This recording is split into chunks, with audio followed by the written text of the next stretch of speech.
자, 오늘 말씀 나눌까요? 오늘은 우리의 기도 두 번째 시간, 무엇을 기도해야 하는가라는 제목으로 함께 말씀을 나눌 텐데요. 성경 말씀은 빌립보서 1장 9절에서 11절까지 말씀입니다. 빌립보서 1장 9절에서 11절까지 우리 한 목소리로 성경 읽겠습니다. 시작. 내가 기도하는 것은 여러분의 사랑이 지식과 모든 통찰력으로 더욱더 풍성하게 되어서 여러분이 가장 좋은 것이 무엇인가를 분별할 줄을 알게 되는 것입니다. 그리하여 여러분이 그리스도의 날까지 순결하고 흠이 없이 지내며 예수 그리스도께서 주시는 의의 열매로 가득 차서 하나님께 영광과 찬양을 드리게 되기를 나는 기도합니다. 아멘. 오늘 감사절이기도 해서 감사와 기도, 이것이 어떻게 연결되어 있나를 설명해 드리는 것도 좋은 일이지만, 그러나 이건 너무나 당연하게 감사는 기도의 열매다라는 것은 너무나 뚜렷한 우리 믿음 생활의 고백입니다. 한번 따라해 볼까요? 감사는 기도의 열매입니다. 네. 왜냐하면 기도하는 사람이 감사할 수 있기 때문에 그래요. 기도한 사람은 언제나 감사할 수 있습니다. 제가 중학교 2학년 때 여름 수련회를 했었는데 되게 재미없는 수련회였어요. 저는 중등부 때 수련회는 별로 그렇게 기억나지 않는데, 그 재미없는 수련회를 3년 동안 하면서 제 인생에는 매우 중요한 변화들이 있었습니다. 중학교 2학년 때 그 재미없는 수련회를 하면서 저는 예수 그리스도를 주로 고백하고 있다라는 사실들을 제 마음속에 확인하는 시간을 가졌고요. 중학교 3학년 때 수련회 때는 제가 목사가 되기로 결정을 했으니까 하여튼 되게 재미없는 수련회였고 말씀이 기억도 나지 않는데 왜 나는 그런 결단들을 했었나 싶은 생각이 들거든요. 근데 또 한 가지 제가 생각했던 것이, 중학교 2학년 때 수련회 때 제 마음속에 하나님께 기도했던 제목이 하나 있습니다.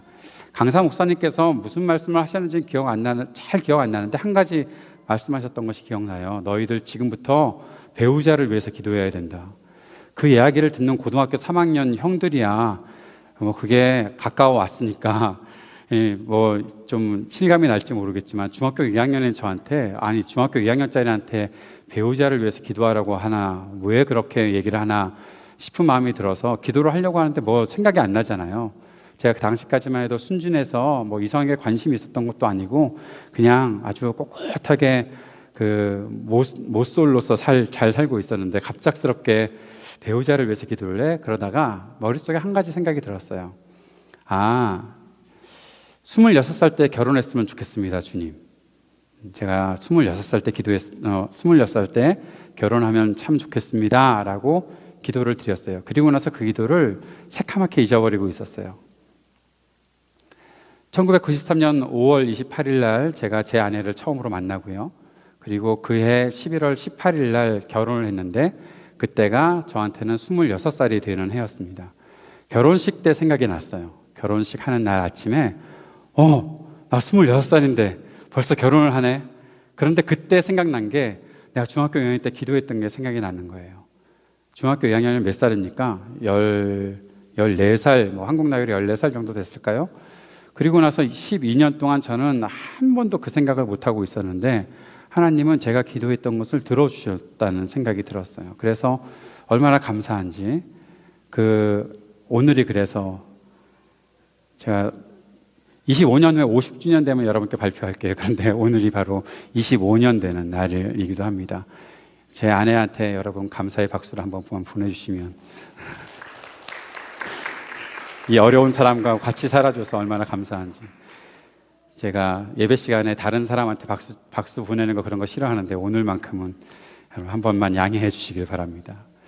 저는 감사 제목이에요. 감사하는 거죠. 하나님께 기도했고 하나님께서는 신실하게 저를 위해 일하고 계셨고 함께 하셨다라는 것. 여러분, 추수감사절을 맞이할 때마다 우리 안에서 감사의 제목들을 찾는 경우가 많죠. 여러분 혹시 집에서 나는 올 한 해 어떠한 감사의 제목이 있나 써보신 적 있으세요? 가족끼리 한번 나눠보신 적 있으세요? 오늘은 땡스기빙 데이가 아니니까 이번 목요일에 여러분, 우리 교회는 이렇게 터키 드시는 분들은 거의 안 계신 것 같고 닭 드시는 분들은 좀 있는 것 같은데, 아무튼 가족들끼리 모이거나 공동체끼리 모였을 때 한번 이야기 나눠보는 건 참 좋은 일 같습니다. 나한테 어떤 감사의 제목이 있나. 그런데 어떤 분이 제가 이런 이야기를 했을 때 예전에 어떤 분이 저한테 이런 질문을 했어요. 누구한테 감사해야 되는 거예요? 여러분, 누구한테 감사합니까? 우리는 뭐 하나님이라고 얘기는 하지만 사실 올 한 해 나에게 감사하는 일들, 기뻐하는 일들이 있을 때 이것을 하나님께 감사한다? 아니, 그런데 왜 그래야 되지? 그분이 이런 얘기를 했어요, 저한테. 솔직하게 내가 잘했거든요. 지난 한 해 동안 나 열심히 살았거든요. 그리고 또 저는 운이 좋았다고 생각을 해요. 저한테 행운이 따랐다고 생각을 해요. 잘 된 일들이 많이 있는데 내가 열심히 노력했고 운이 따라서 모든 일들이 잘 되었는데 감사한다? 뭐 가족끼리 감사하고 하는데 하나님이 나한테 뭘 해주셨다고 내가 하나님께 감사를 합니까? 라는 그런 질문을 하더라고요. 그래서 제가 솔직하게 얘기해 주셔서 감사하다고 말씀드렸어요. 왜냐하면 그분이 하나님 믿지 않는다는 사실을 솔직하게 알려주셔서 감사하고, 또는 또 하나는 하나님께 한 번도 기도해 본 일이 없다는 사실을 알려주셔서 감사하다고 그렇게 말씀드렸던 적이 있어요. 하나님이 해주신 것이라고 인정하기에는 하나님께 한 번도 무엇인가 구한 적이 없는데 왜 감사합니까? 하나님께 여러분이 오늘 감사한다고 해보세요. 그런데 하나님이 혹시 이렇게 대답하시지 않을까요? 내가 너의 부탁을 특별히 들은 적도 없고 내가 너한테 특별히 해준 것도 없는 것 같은데 너와 나와의 관계에서 무슨 일이 있었다고 네가 나한테 감사하냐? 라고 물어본다면 여러분 무슨 대답하시겠어요? 늘 하루하루 생활하면서 나에게 필요한 것들을 주님께 구하고 하나님께서 내게 주시기를 위해서 간절히 기도하며 하나님의 응답을 받아 내가 지금까지 살아가고 있다라는 확신이 여러분에게 있습니까? 그렇다면 그 사람은 마땅히 감사할 거예요. 그런데 매일매일 삶을 통해 한 번도 기도해 본 일 없고 무엇이 필요하다고 생각하지도 않고 무엇을 하나님께 요청하지도 않고 하나님이 나의 이 필요를 채워주실 것이다, 하나님이 나의 이 어려움들을 해결해 주실 것이다 라고 생각하고 주님께 기도하지 않았는데 무슨 감사를 추수감사절만 되면 하겠다고 온갖 기도 제목, 그 감사 제목 찾으려고 노트를 펼쳐놓고 있어 봐야 하나님께서 내게 해주신 일들을 억지로 끼워 맞춰갈 뿐이지 정말 나와 하나님과의 관계에서 어떤 일들이 일어나는지를 어떻게 증거할 수 있냐는 거예요. 이것은 지난 여름 수련회 때 우리가 하나님의 살아계심을 인정하십니까? 라는 그런 질문을 나눌 때와 똑같은 질문입니다. 사랑하는 여러분, 여러분은 하나님의 살아계심을 믿고 계십니까? 하나님이 여러분 옆에서 함께 살아계시고 도우시고 함께 하시며 여러분의 필요와 여러분이 요청하는 것들을 들어주시기 위해 열심히 일하고 계시다는 사실, 하나님의 귀를 여시고 굽혀서 여러분의 기도를 들으시려고 그 높은 하늘에 계시는 주님께서 이 땅까지 내려오셔서 나의 기도에 귀 기울여 주시려고 애쓰시는 그 하나님과의 관계가 여러분에게 정말 실제적인 관계입니까? 아니면 그저 뭐 종교인이니까, 기독교인이니까 교회 나가서 예배 드리는 데 있고 기도한다고 해도 그냥 눈 감았다 뜨는 거고, 여러분 식사기도 때 눈 감았다 뜨는 분들 많죠? 예, 정말 하나님께서 나에게 밥을 주심을 감격하고 감사하며 밥을 먹는 사람이 얼마나 됩니까? 그냥 감사합니다 하고 빨리 먹으려고만 하는 거지. 아침에 일어나서 잠깐 눈 감았다 뜨는 사람은 있어도 하나님 정말 나에게 이 하루를 주셔서 소중합니다라는 그런 기도의 고백과 그런 하나님 앞에서의 실제적인 만남과 관계가 얼마나 유지되고 있습니까? 목사님 매일 그렇게 피곤하게 살아야 합니까? 너무 피곤하지 않을까요? 피곤할 수 있겠죠. 그러나 그것은 우리한테 사실이어야 하잖아요. 진짜여야 되잖아요. 우리의 신앙이 진짜여야 하잖아요. 사랑하는 여러분, 하나님께 기도하는 사람은 하나님께 감사하며 살아가는 것이 마땅합니다. 기도하면 감사한 것이죠. 내가 지금까지 누리는 모든 것이 하나님께서 주신 것이 맞습니다. 기도하면 하나님께서는 나의 기도를 들어주십니다. 내가 먹고 쉬고 일하고 하는 이 모든 것들, 하나님의 인도하심, 하나님의 도우심을 구할 때마다 하나님의 기도에 하나님께서 기도에 응답하여 주셨기 때문에 나는 오늘도 주님께 감사할 수밖에 없습니다.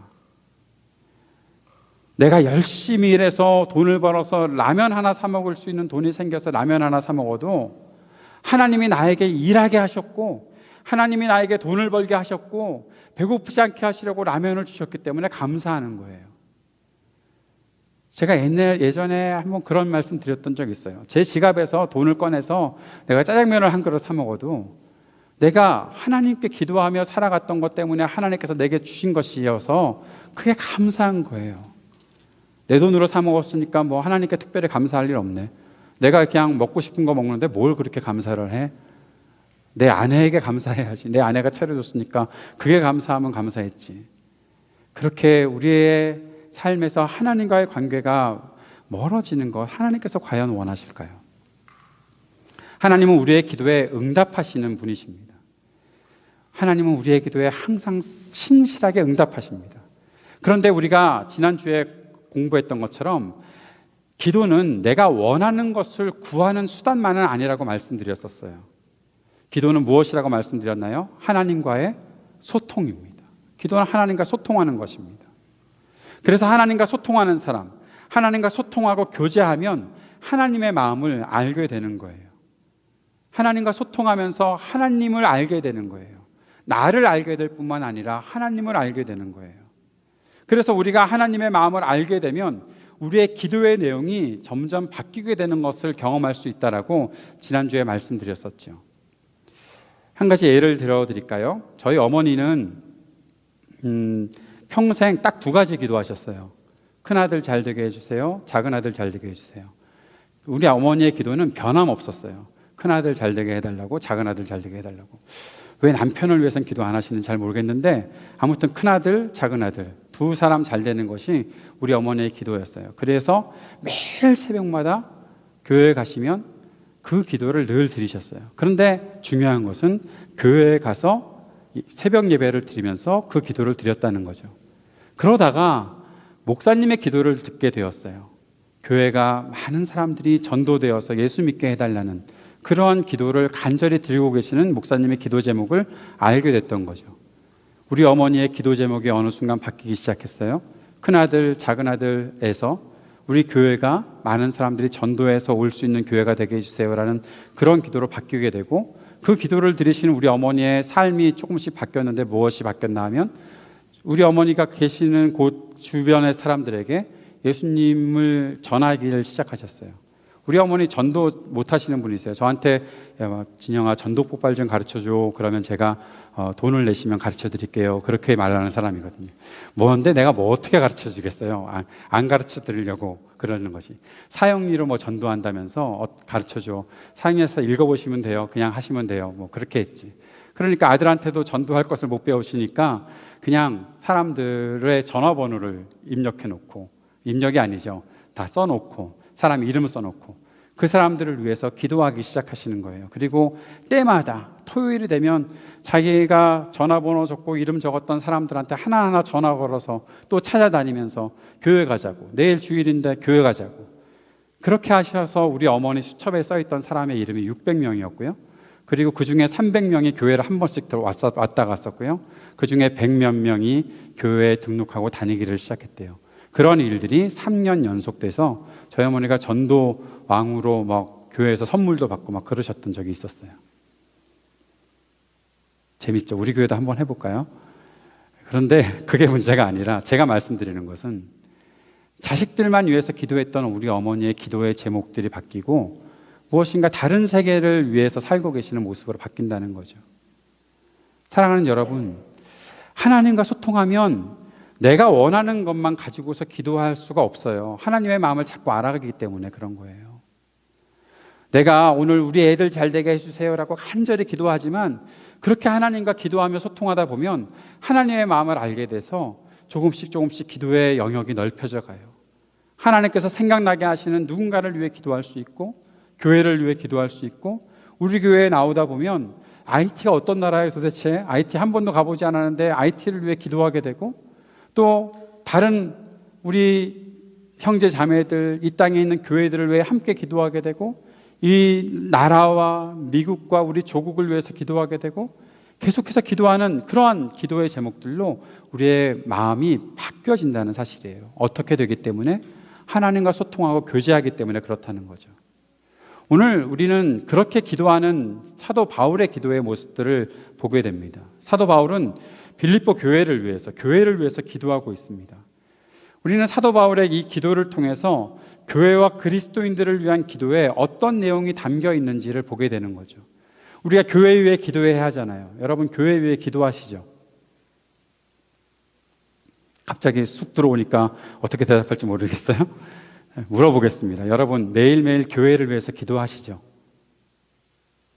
에임스 반석교회를 위해 기도하고 계시죠?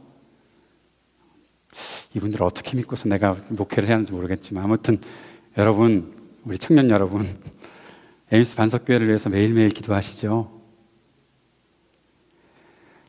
오늘 설교는 여기서 마쳐야 될 것 같다는 생각이 들기도 하고, 아무튼 저는 그래도 여러분이 어떻게 하든 나는 기도를 할 테니까. 자, 사도 바울이 교회를 위해 기도하고 있습니다. 교회에 나오면 교회를 위해 기도할 수밖에 없어요. 교회에 마음을 두고 나오면 교회를 위해 기도하는 것은 마땅해요. 여러분 하나만 권면하고 넘어갑시다. 아쉬울지 모르니까 오늘부터 일주일에 교회 나왔을 때 빼놓고 다른 6일 동안 교회를 위해서 기도하는 시간들을 한 번 이상은 가지셨으면 좋겠어요. 이메일 받잖아요. 이메일 받으면 받았을 때 한마디만 기도하세요. 그러면 또 저한테 쪼르르 달려와서 교회를 위해서 어떻게 기도해야 돼요? 그렇게 물어보시면 가르쳐 드릴게요. 오늘 가르쳐 드립니다. 이렇게 기도하세요. 바울의 기도를 살펴봅시다. 바울은 교회가 사랑이 풍성하게 되기를 위해서 기도하고 있습니다. 교회가 사랑이 풍성해야 한다. 여러분 교회는 그 무엇보다도 사랑이 살아 움직이는 교회가 돼야 합니다. 교회에는 서로가 서로를 사랑하는 것이 마땅해야 합니다. 그것이 넘쳐나야 돼요. 사랑이 넘치는 것을 어떻게 알 수 있느냐? 사람들이 영향을 받게 돼요. 그 사랑 가운데서 영향을 받게 되어 있어요. 그래서 교회를 좋아하게 되는 거죠. 여러분 누군가를 사랑해 줘 보세요. 그러면 그 사람이 좋아하죠. 그런 마음들이 생기는 거예요. 서로가 우리가 좋아하고 서로가 사랑을 나누게 되면 우리 안에 교회를 좋아하는 마음이 생긴다는 거죠. 그런데 이 사랑이 풍성해지기 위해 또 한 가지 해야 될 일이 있습니다. 교회의 사랑이 풍성해지기 위해서 교인들이 지식과 통찰력을 가져야 한다라는 것이죠. 단순히 나 우리 교회 너무 좋아. 왜? 글쎄 잘 모르겠는데 그런 게 아니라 하나님께서 주시는 지식으로 말미암아 그 지식을 가지고서 서로를 사랑하는 그러한 일들이 생긴다는 거죠. 지식과 통찰력, 이것은 서로를 알아가는 힘입니다. 지식은 하나님에 대한 지식을 아는 것도 있지만 성경에서 또 하나의 지식에서 중요한 부분은 서로가 서로를 알아가고 있느냐, 사람에 대한 지식이 있느냐, 사람이 어떤 존재인지 아느냐, 네가 사랑해야 될 대상이 어떠한 위치에 있고 어떠한 환경을 가지고 있는지 아느냐, 그 사실을 자꾸만 물어보고 우리에게 요구하고 있다는 사실을 보게 됩니다. 그래서 사랑하게 되는 거죠. 사랑한다는 것은 말로 하는 것이 아니잖아요. 내가 저 사람을 사랑하기 위해서는 그 사람의 필요를 알고 그 사람을 알아가야 사랑하게 되는 거잖아요. 통찰력도 마찬가지죠. 그렇게 함께 우리가 통찰력과 지식을 통해서 서로를 사랑할 수 있는 길들을 바르게 배워가야 하는 거예요. 바른 사랑은 성경을 통해서 배우고 순종하면서 훈련할 때 이루어지는 것입니다. 사람을 바르게 알 수 있어야 사랑할 수 있는 것입니다.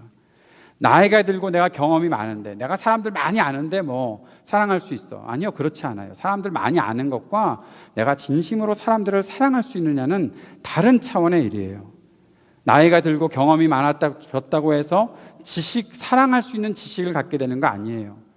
하나님께서 성경을 통해서 하늘의 지혜로 우리들에게 주시는 지식, 그리고 하나님 말씀 속에서 받게 되는 통찰력, 이것이 우리의 바른 지식을 쌓게 하고 그래서 우리가 서로를 사랑할 수 있는 길을 열고 함께 사랑할 수 있게 되는 것이죠. 또 한 가지 교회에 필요한 것이 있습니다. 분별력입니다. 이것을 위해서 사도 바울이 기도하고 있어요. 분별력. 우리는 지혜 그랬을 때 지혜가 분별력이라는 것을 많이 말합니다. 분별력이라는 것은 바른 선택을 한다라는 거죠. 무엇이 바른가, 무엇이 악한가, 그것들을 알아가는 것이 바로 분별력인 것이죠. 우리에게 분별력이 있기 위해서 우리는 기도해야 합니다. 사랑하는 여러분, 무엇인가를 선택해야 하는 것이 우리의 인생에 계속해서 주어질 텐데, 특별히 우리 청년의 때는 정말 기도하면서 분별해야 합니다. 사랑하는 여러분, 여러분이 무엇인가를 선택할 때 그 선택 속에 하나님의 인도하심과 섭리하심이 있기를 위해서 기도해야 해요. 하나님께서 주시는 지혜로 바른 것을 선택할 수 있도록 기도해야 해요. 남들에게 그저 끌려다니는 삶을 살지 않으려면 분별력을 가지고서 선택할 수 있도록 기도해야 하는 것입니다. 교회에도 이런 분별력이 필요합니다. 사람들이 바른 길을 걸어갈 수 있도록 좋은 선택을 하고 교회가 바른 방향을 걸어갈 수 있도록 우리는 끊임없이 기도해야 합니다. 그런데 또 한 가지 중요한 이유가 있어요. 분별력을 위해서 기도해야 하는 이유. 교회에 분별력이 필요한 이유는 순결하고 흠이 없어야 하기 때문에 그렇습니다. 사랑하는 여러분, 교회는 순결해야 합니다. 흠이 없어야 합니다. 물론 우리는 알고 있습니다. 교회에는 수많은 죄인들이 들어와 있다는 사실. 죄인들이 감옥에 있거나 들키지 않은 죄인들은 세상에 그냥 살고 있지만, 그럼에도 또 들키지 않은 죄인들이 모여 있는 곳이 있는데 그것이 바로 교회입니다. 여기 있는 저와 여러분이 다 죄인이잖아요. 맞지 않아요? 죄인이지. 이렇게 물어보면 네 라고 대답할 수밖에 없죠. 근데 우리는 솔직하게 알죠. 내가 죄인이라는 거. 그러나 주님께서 나를 덮어주셨다는 것을 알죠. 그런데 우리가 여기서 꼭 한 가지 명심해야 될 것이 있습니다. 하나님이 우리를 그냥 덮고서 넘어가신 거 아니잖아요. 하나님이 내 죄를 못 본 채 해주시는 건 아니잖아요. 우리 죄는 하나님 앞에서 다 드러났잖아요. 그런데 우리가 그리스도의 보혈로 치유되고 깨끗해지고 용서받았잖아요. 그것을 알기 때문에 우리가 예배자로 설 수 있는 거잖아요. 우리가 거룩하신 하나님 앞에 서서 예배하는 거룩한 백성이 된 이유는 하나님께서 내 죄를 그냥 뭐 괜찮아 나와 그래가지고 나온 것 아니고, 하나님께서 내 죄를 그리스도의 보혈로 용서해 주셨다는 것을 알기 때문에 이 자리에 나와 있잖아요. 그렇다면 교회는 용서받는 공동체, 그래서 그 용서가 선포됐기 때문에 순결해진 공동체가 되는 것이죠. 깨끗한 정결한 거룩한 공동체가 되는 이유가 바로 여기에 있는 거죠. 분별력이 필요한 이유는 순결하고 흠이 없어야 되기 때문인데, 그렇게 우리가 죄를 짓고 용서받았다면 이제는 바른 것을 선택하고 바른 길을 걸어가야 되기 때문에 그런 것이죠. 그래서 교회에서는 때로는 책망도 필요한 거예요. 바로 잡아주는 것이 필요한 거예요. 성경 말씀은, 모든 성경은 하나님의 감동으로 된 것으로 교훈과 책망과 바르게 함과 의로 교육하기에 유익하다고 했는데, 이 모든 것이 무엇입니까? 우리의 잘못을 바로 잡아주고, 잘했어. 그래, 네가 맞아. 너 하고 싶은 대로 해. 여러분, 교회는 절대 그런 곳이 아니에요. 제가 그런 사람처럼 보인다고 해서 방심하지 마세요. 어느 순간 여러분의 잘못이 드러나면 저도 무자비하게 여러분들을 책망할 거예요. 왜냐하면 하나님의 말씀이 그렇다면 그렇게 할 수밖에 없는 것이니까요. 교회 가면 나를 다 받아주겠지? 교회 가면 나를 다 용서해 주겠지? 내가 교회 가면 다 이해받겠지? 그런 일들이 계속되면 교회는 병들 수밖에 없어요. 교회는 바르게 서야 하잖아요. 진정으로 바르게 서서 서로 사랑하는 공동체를 만들어줘야 되잖아요. 진짜 사랑은 무엇입니까? 그냥 아무렇게나 넘어가는 것입니까? 그거 사랑 아니에요. 그런 사랑은 결국에는 다 드러나게 되어 있어요. 나중에 다 무너지게 되어 있어요. 위로를 받지만 책망도 받아요. 그러나 그리스도의 책망, 하나님 아버지의 책망을 받으면서 우리가 긍휼을 구하고 온전히 회복을 구하면 우리의 그 절망스러웠던 밤이 단잠을 자는 밤이 되는 것이에요. 그리스도 안에서 일어나는 일들이에요. 그래서 교회가 분별력이 필요한 거예요. 우리를 더 순결하게 만들 수 있도록, 교회가 타락하지 않도록 우리는 철저하게 분별하며 살아야 하는 거예요. 그러기 위해 우리는 끊임없이 기도하고 교회가 지혜롭게 살아갈 수 있도록 만들어 가야 되는 것이죠. 그래서 바울은 마지막에 기도하면서 이런 기도를 또 하나 드립니다. 교회에 그리스도께서 주시는 의의 열매가 가득하기를 기도하고 있는 것이죠. 의의 열매가 무엇입니까? 의의 열매가 무엇인데 우리에게 가득해집니까? 바로 그리스도를 의지하고 정죄에서 벗어나는 것. 여기서 말하는 정죄라는 것은 죄에 대한 책망 자체를 말하는 것이 아니라, 사람들이 자기 기준에 따라서 사람들을 무시하고 사람들을 흘겨보고, 에이 저 사람들은 이런 죄가 있는 거지, 저 사람들 뭐가 잘못된 거지, 그런 것. 또 하나는 그리스도를 의지한다고 하긴 하지만 결국에는 다 자신들의 모습에 주눅들어 사는 것. 나는 왜 여기에 와서 살까? 나는 왜 이 에임스에 살고 있을까? 이 추운 동네에서 어떻게 살아가고 있는 걸까? 왜 나는 여기밖에 못 왔나? 왜 나는 이렇게 살고 있는 걸까? 내가 살아가고 있는 직업은 이것밖에 없는 걸까? 그렇게 늘 자신에 대해서 이렇게 늘 안타까워하고 정죄하는 것. 그렇지, 내가 못나서 그런 거지, 내가 잘못해서 그런 거지. 늘 그렇게 정죄에 빠져 사는 것. 이런 것이 아니라 하나님께서 우리를 용서해 주시고 받아주시고 이해해 주시고 회복시켜 주셔서 나의 의로움이 드러나는 것이 아니라 그리스도의 의가 드러나고 그리스도의 의 때문에 서로가 서로를 인정해주고 함께 할 수 있는 공동체를 만들어가는 것. 이것이 그리스도의 의의 열매가 가득해지는 것을 말하고 있는 것이죠. 바로 교회는 그런 곳이에요. 그것이 증거되는 곳이에요. 교회는 하나님의 의가 드러나는 곳입니다. 사람들의 의가 드러나는 것이 아니라 하나님의 의가 드러나는 곳입니다. 그래서 사도 바울이 마지막으로 결론처럼 말하고 있는 기도는 하나님의 영광의 찬양을 드리는 교회가 될 수 있도록, 교회가 하나님께 영광의 찬양을 드리기를 간절히 기도하고 있는 것이죠. 하나님께 어떻게 하면 영광의 찬양이 드려질 수 있을까요? 사람이 회복되면, 사람이 그 속에서 살아나면 우리는 영광의 찬양을 드릴 수 있는 것입니다. 그것이 우리를 흥분시키는 일이고 그것이 우리의 마음을 감격하게 하는 일이어서 우리가 감사할 수 있습니다. 우리가 저 사람 때문에, 우리가 이 사람 때문에 함께 감사하며 나아갈 수 있습니다라고 고백하는 것, 그것이 우리가 함께 드리는, 하나님께 드리는 영광의 찬양이 되는 것이죠. 사도 바울의 기도에서 볼 수 있는 그 기도의 중심은 바로 사랑입니다. 서로 사랑하기 때문에 이 모든 일들이 일어나는 것이죠. 사랑이라는 것이 무엇입니까? 우리는 사랑은 사람을 향하는 것이다, 그리고 세상을 향하는 것이다 라는 사실을 알고 있습니다. 사랑한다면 내 속에 사랑이 넘쳐 흘러서 그것이 말로만 이 자리에서만 있는 것이 아니라 사람들을 향해서 그 사랑이 주어질 수 있고 세상을 향해서 주어지게 되는 것, 그렇게 되는 것이 교회를 위해 기도하는 것이 바로 그런 것이어야 하는구나. 내가 서로를 사랑하며 살아갈 수 있어야 하는 것이구나. 우리 교회가 그러한 사랑이 넘치도록 같이 기도하는 것이 마땅하구나 라는 사실들을 알게 되는 것이죠. 그런데 사랑하는 여러분, 우리에게 왜 이런 기도가 나오지 않을까요? 우리에게 이러한 기도가 나오지 않는 이유는 무엇일까요?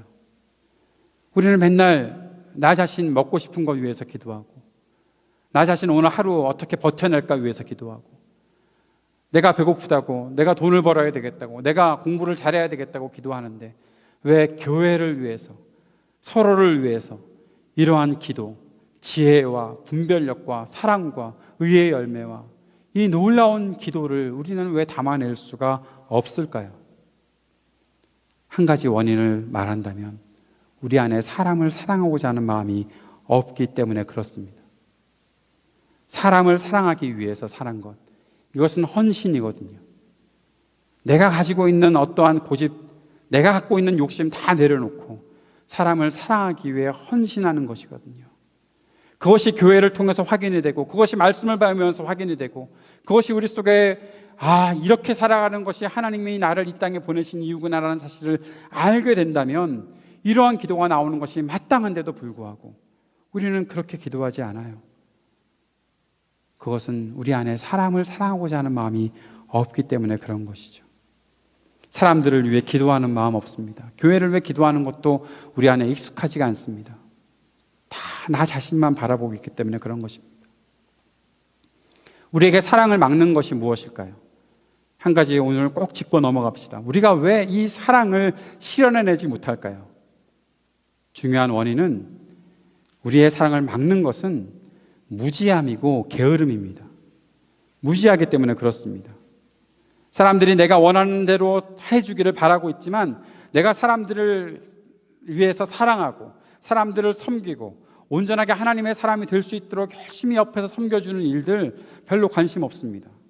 왜냐하면 사람에 대해서 알아본 적이 없거든요. 저 사람이 누군지, 어떠한 사람인지 우리가 관심이 별로 없거든요. 무지하고 게으른 사람들의 삶의 모습들은 어떻게 결론이 지어집니까? 무지하고 게으르기 때문에 우리는 사람을 차별합니다. 자신을 더럽히는 줄 알지 못하고 흐트러집니다. 이것이 무지함과 게으름의 결과입니다. 사랑에 대해서 알지도 못할 뿐만 아니라 사람도 알지 못하고, 사람을 알지 못하니까 결국에는 사람에 대해서 판단하는 것은 결국 차별밖에 없습니다. 저 사람은 나랑 다른 사람이야, 저 사람은 나랑 다른 사람이야. 다 차별하고 다 잘라냅니다. 받아들이려 하지 않습니다. 그래놓고 무엇을 결정합니까? 나도 내 멋대로 살면 되는 거지 라고 생각하고 결국은 자신을 더러운 곳에 빠지게 만드는 것이죠. 이런 사람들의 특징이 뭡니까? 자기와 다른 사람들을 무조건 정죄하면서 판단하는 것입니다. 심각하게 욕하기도 합니다. 아주 더러운 입을 가지고 사는 거죠. 교회에 다닌다는 사람들이, 목사라는 사람들도 하나님께서 원하시는 정의가 무엇인지 알지 못하고 쌍욕을 일삼는 사람들이 너무나 많습니다. 어떻게 그렇게 할 수 있습니까? 그렇게 하면 안 되잖아요. 사람들에 대해서 무지한 거예요. 이 세상에 하나님의 섭리에 대해서 무지한 거예요. 모든 것은 내가 무엇을 찾을까, 내가 무엇을 얻어낼까, 자기 욕심에만 기울여져 있어요. 의의 열매? 그거 별로 필요 없어요. 그냥 의의 열매가 그것인 줄을 착각하고 있어요. 내가 의롭다, 내가 이 정도 의로운데 누가 나를 정죄할 것이냐, 그 정도 살면 그것이 의의 열매라고 착각하고 있는 거예요. 그러니까 계속해서 날마다 사람들에게 정죄를 쏟아붓는 거예요. 너는 이래, 너는 저래, 막 그러면서 말이죠. 아내와 같이 지난 월요일부터 수요일까지 달라스에 다녀오는 길에 리차드 포스터 목사님의 설교를 잠시 같이 들었었어요.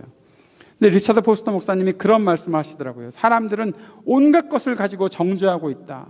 자신의 존재 자체를 정죄하기도 하고, 자신의 지식의 있음과 없음을 정죄하기도 하고, 내가 살아가는 자리에 대해서 또 정죄하기도 하고, 자신에 대해서, 남에 대해서 무조건 정죄로 일삼는 거예요. 나는 무엇을 이루었는데, 저 사람은 무엇을 이루었는데, 나는 왜 이적을 못하나, 저 사람은 왜 저것을 못하나, 그것 가지고 정죄하는 거예요. 심지어는 외모까지도, 나는 머리숱이 많은데 저 사람은 왜 머리숱이 없나, 그런 것 가지고 정죄하는 사람도 있다는 거예요. 오늘 아침에 제 아내가 어저께 그랬나? 저보고 왜 뒤에 머리가 많이 없네 그러더라고요. 근데 그 목소리는요, 정죄의 목소리가 아니었어요. 불쌍히 여기는 목소리였죠. 사랑하는 여러분, 그런 것 때문에 우리 스스로가 정죄에 빠질 때가 얼마나 많이 있습니까? 비교하고 나의 못남, 남의 못남, 그것 찾아내면서 그것 찾아낸 것을 가지고서 그것을 내가 또 어떻게 나 스스로는 커버해냈는지 그런 것 가지고서 의롭게 살고, 그것이 의의 열매입니까? 그거 아닙니다. 내가 누군가를 정죄를 많이 할 수 있고 누군가를 비판을 많이 할 수 있다, 그거 의의 열매이냐? 아니에요. 그건 의의 열매하고는 상관없어요. 잘못에 대해서는 비판하는 것이 마땅하지만, 잘못에 대해서는 분명히 지적하고 바로잡는 것이 마땅하지만, 그것만이 의의 열매가 될 수 없어요. 의의 열매는 그리스도의 용서함, 그리스도께서 나를 받아주심, 내가 교회에 나가서 함께 예배할 수 있는 그 자리에 설 수 있음, 내가 오늘도 내 입술로 하나님을 찬양하는 소리를 들을 수 있음, 그것을 통해서 하나님의 은혜를 내 마음속에 충분히 받아 누릴 때 그것이 우리의 참된 의의 열매가 되는 것이고, 또 한 가지, 그렇게 우리가 살아감으로 말미암아 함께 설 수 있는 사람들의 손을 잡아줄 때 하나님이 너를 회복시키시기를 원하셔. 하나님이 너와 함께 하셔.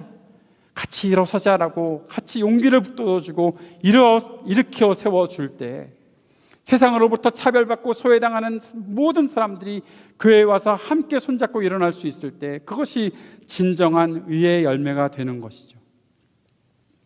한 번만 더 우리 자신들을 돌아봅시다. 우리 자신에게는 찬양의 감사보다 원망이 앞선 사람이 얼마나 많았는가. 내 중심적 사고 때문에 얼마나 많은 원망들을 하고 살았는가.